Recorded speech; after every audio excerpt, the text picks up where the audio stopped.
B-Dog Junior back. I just took the air filter out of my air handler here for my air condition. It's my American Standard 1998 vintage air handler here. And I'm going to be checking for refrigerant leaks with this leak detector that I picked up from Amazon.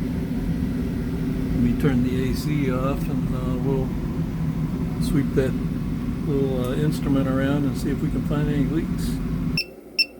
Okay, here's the leak detector. You can hear the refrigerant rushing through the coil. This is the evaporative coil here.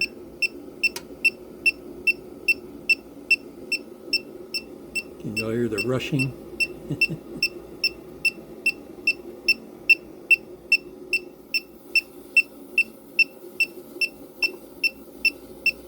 And the refrigerant is heavier than air,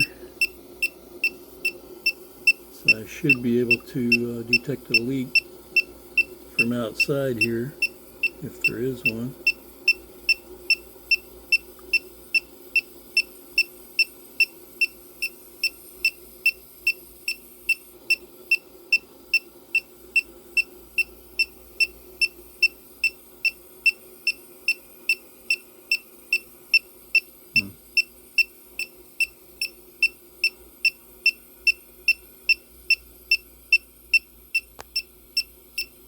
Pause, you guys.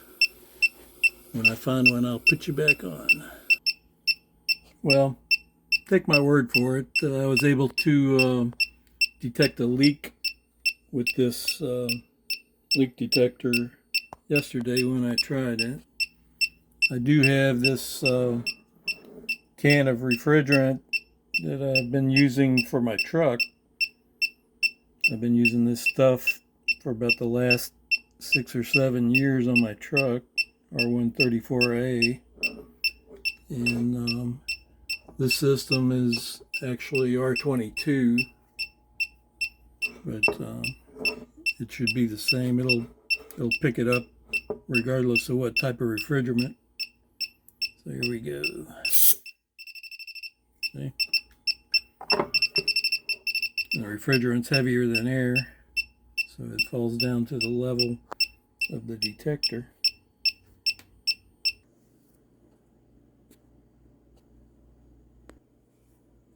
Well, the first thing I want to do here is change the filter. And this was the best filter I could find at Walmart. I like to get just the plain paper filters. That's dust reduction. I guess that's usually about the cheapest filter you can get. Works the best. It doesn't restrict the airflow too much. So we'll go ahead and put that in. So I already put today's date on there. You can see this old filter here was almost in there for 6 months. And it was getting pretty dirty. Not too bad. Don't really need to use the air conditioner a whole lot during the springtime, or even during winters in Florida, really. But I'm gonna go ahead and, how about that date? 2/23/23. That's a lot of 2s and 3s, huh? We'll go ahead and get this filter installed. Just in case anybody's wondering, I'm not an HVAC technician by trade. I'm a retired aircraft mechanic, and I did get a couple of certificates that allow you to work with refrigerants.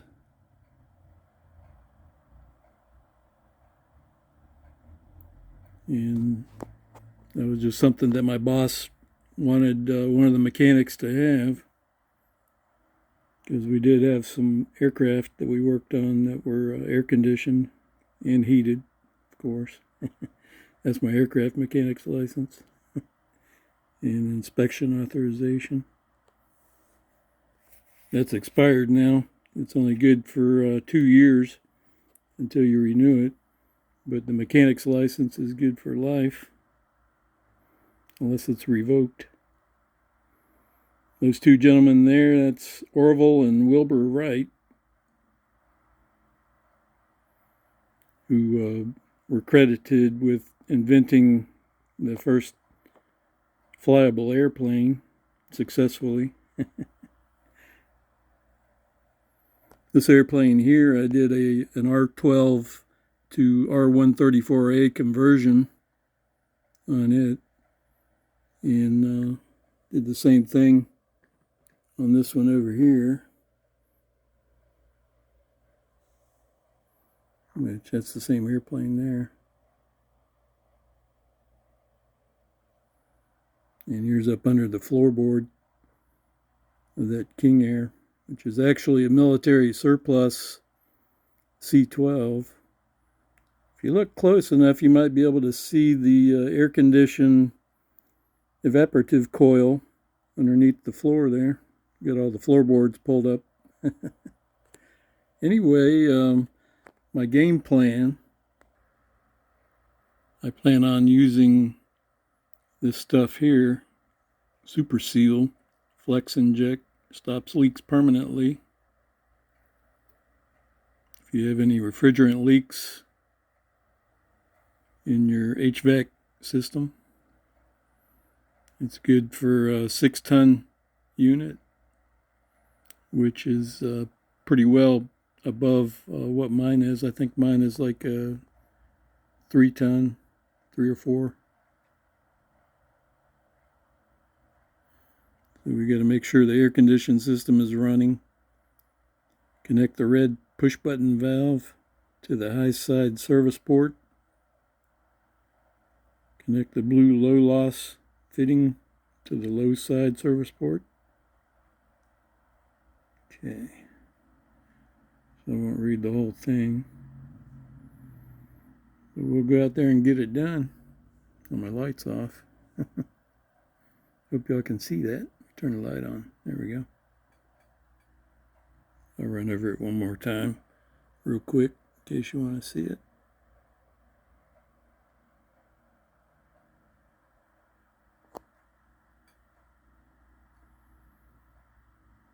Okay. Flip it over. This is actually the front. And I bought this from Amazon, as I do most things these days. It was, I think it was about $60 from Amazon.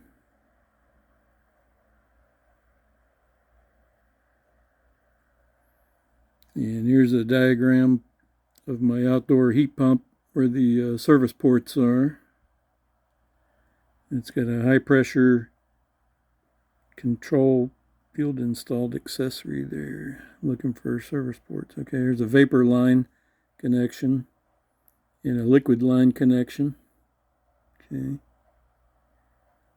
So we have to figure out which is the high side, which is the low side.